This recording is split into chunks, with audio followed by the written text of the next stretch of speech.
dive into the archives to bring you one play gold with a blast from the past of some top sporting action. Naima, so rumor has it that you're a full-time plastic surgeon who very casually takes part in international level biking competitions. That's got to be untrue, right? Well, it's actually true. I am a plastic surgeon, and of course, I try to always put my vacation so that I can combine my biking with going somewhere to nice places, and so that's why I'm here now. Tell me something. Let's get the facts right. Being a plastic surgeon has to be a demanding job, and it's not that you're biking as a hobbyist. You're taking part in international level competitions all around the world, for Christ's sake. So how do you juggle both? How do you manage both?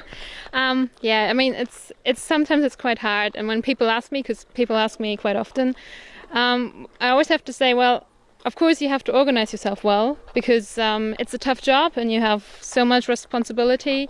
I work with patients who have like breast cancer and skin cancer mainly, so we do lots of reconstruction. It's like a serious thing, but at the same time, being able to combine my hobby, and I mean, of course, it's also more than a hobby because I really try to train hard for it. I have goals, but combining those two things, for me, it's the perfect combination, because it's so much strength for work, but then at the same time, I can dig out so much strength from work for my hobby.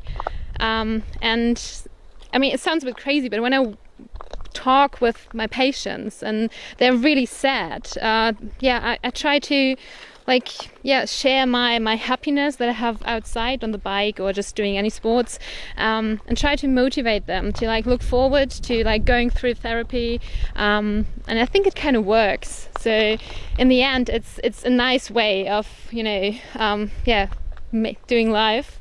Of course, not always easy because, I train before work or I train after a shift or so, and sometimes I'm just tired.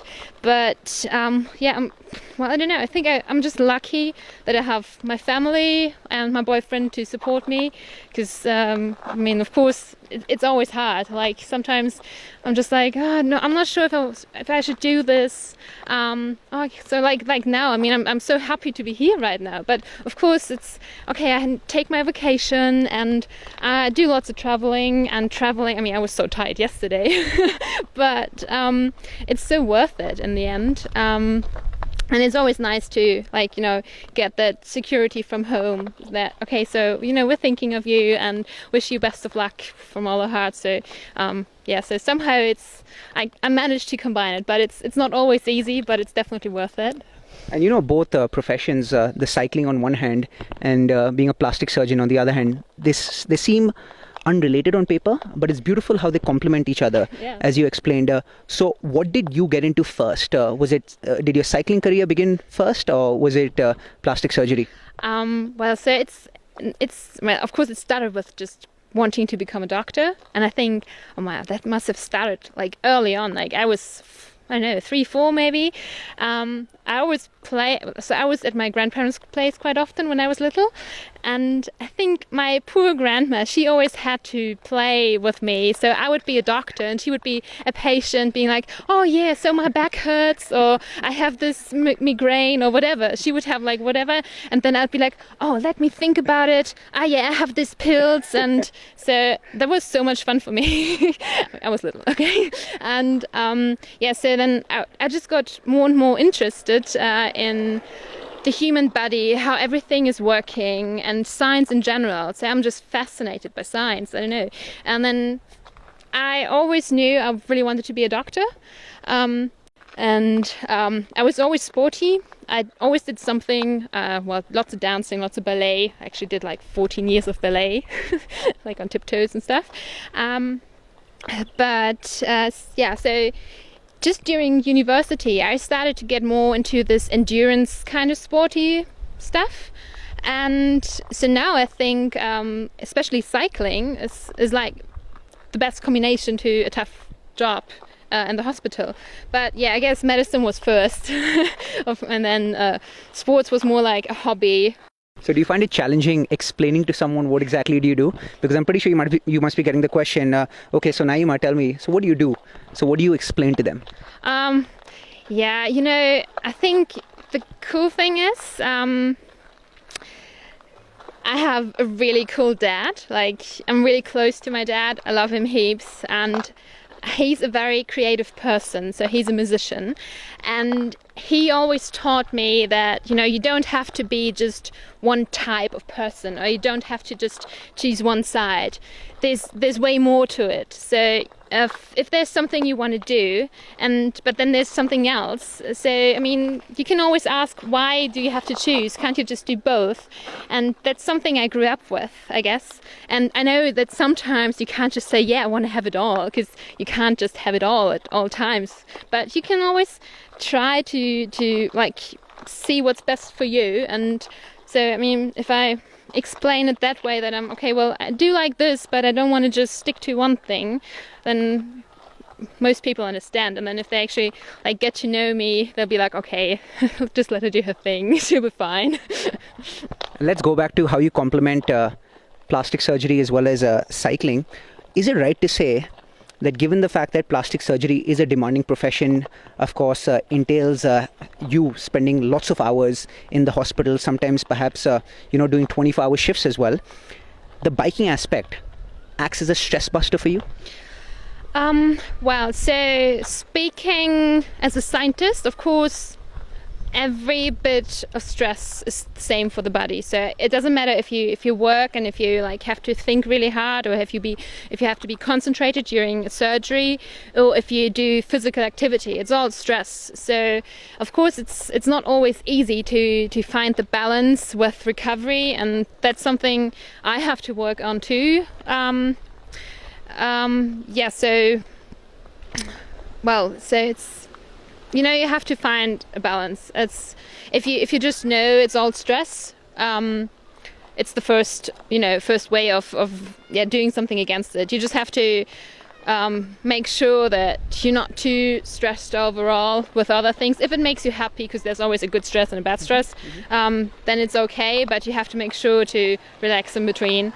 Especially when you get really tired. Like sometimes I'm like, oh yeah, but I really want to do this training, or I really have to, because I'm just thinking it's in my head, like I have to do this training or this program or whatever. But then sometimes it's just way smarter to just say, well, relax, you've done good training the last couple of weeks, and it's not gonna hurt you if you step back and just recover for a while longer than expected.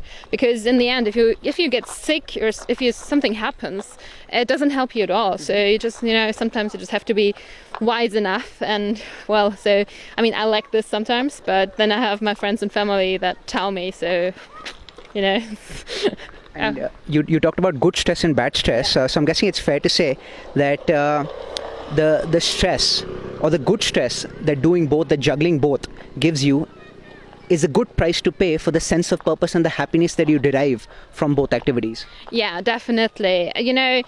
Sometimes if I think about my day and then okay, I have to do this and I have to do that, especially now I actually had to do some Christmas stuff before I left, because I don't have much time when I come back before Christmas. So I'm like, yeah, I really have to order these photos and I have to do this and that. But then if you actually manage it, it feels good, like a bit of a flow thing.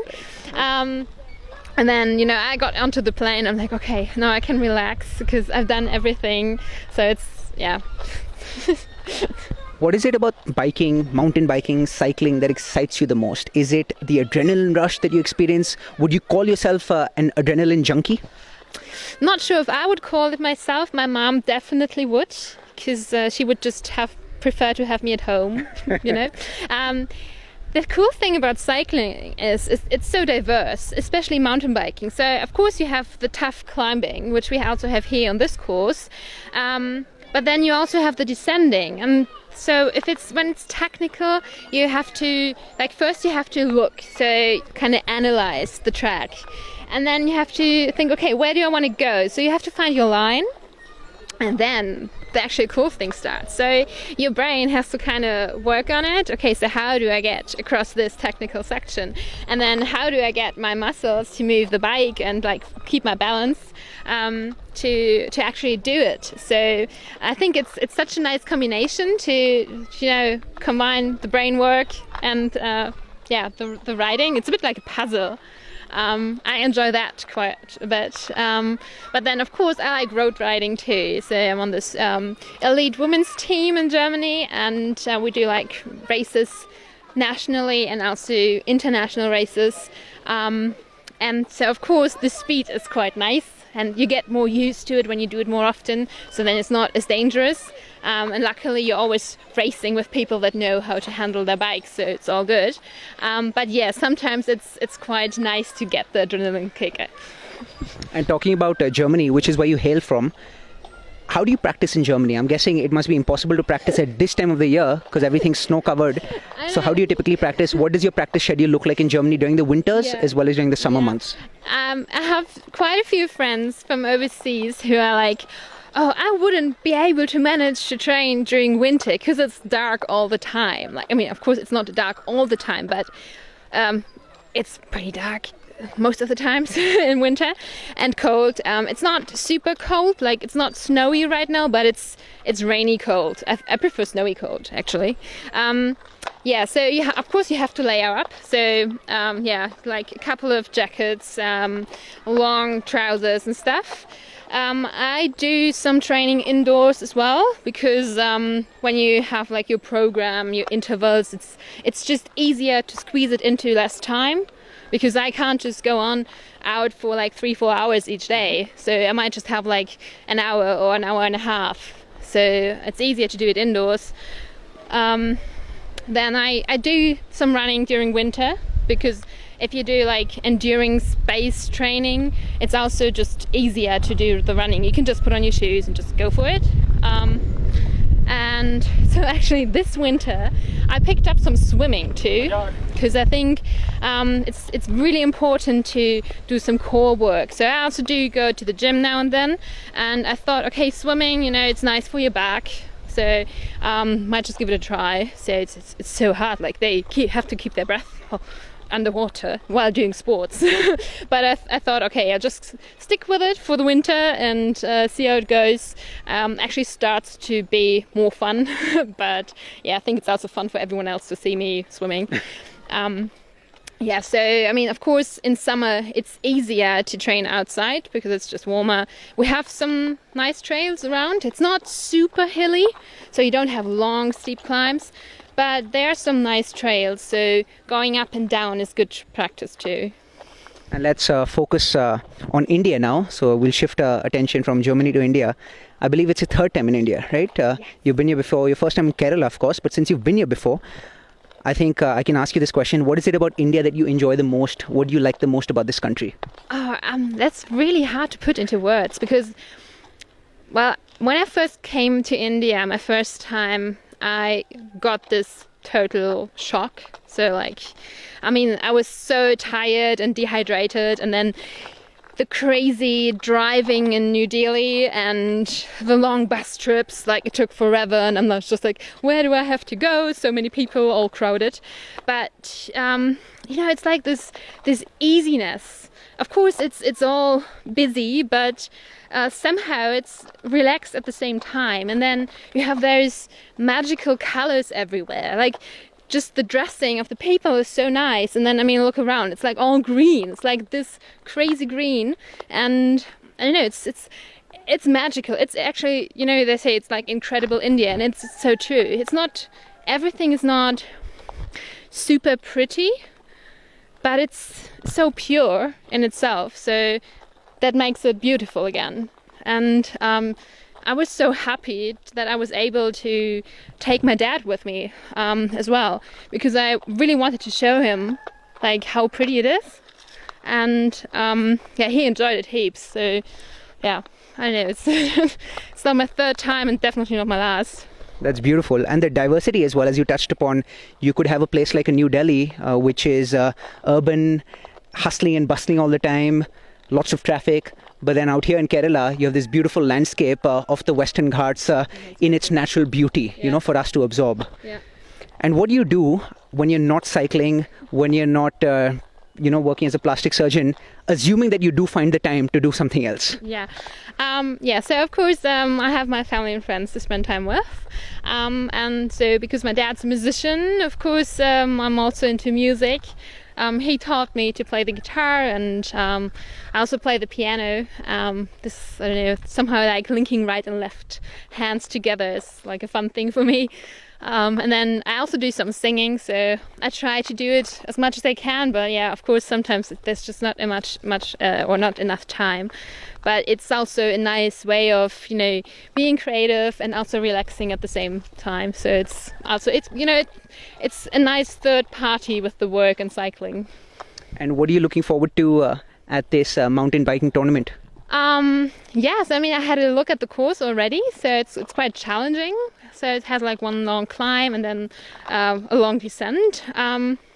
I'm excited to see the other girls. So I met this girl from Nepal, which is really nice. She's also staying in my hotel, and so I'm looking forward just to compete with all the girls. And also maybe, you know, I'd love to share some experience just with the national riders. It's crazy. So I met some friends who I've seen before, also in India. So it's really cool. So I'm just really excited to have this weekend here and just, you know, see where it goes and just try to soak everything up. Naima, I asked you about how exactly you're successful on the cycling tracks, how you juggle both plastic surgery as well as cycling. Another how question: how do you have such beautiful eyes? Oh, well, that's probably thanks to my parents. Can't complain about that. Lovely. Look, I'm extremely glad that we had this chat. Very conversational, very organic. One of the most enjoyable chats for me personally, and I'm most glad about the fact that you mentioned that, you know what, this is your third time in India, but definitely not the last time. So I'm pretty sure we'll have lots of chats in the future as well, and our paths will cross again. Naima, best of luck for this international level competition, and all the very best for all your plastic surgery, your cycling endeavors, and all your other personal and professional endeavors in the future. Thank you so much for speaking with One Play Sports. Thank you for watching One Play Gold. For more breathtaking coverage of grassroots, national and international sports, stay tuned to One Play Sports.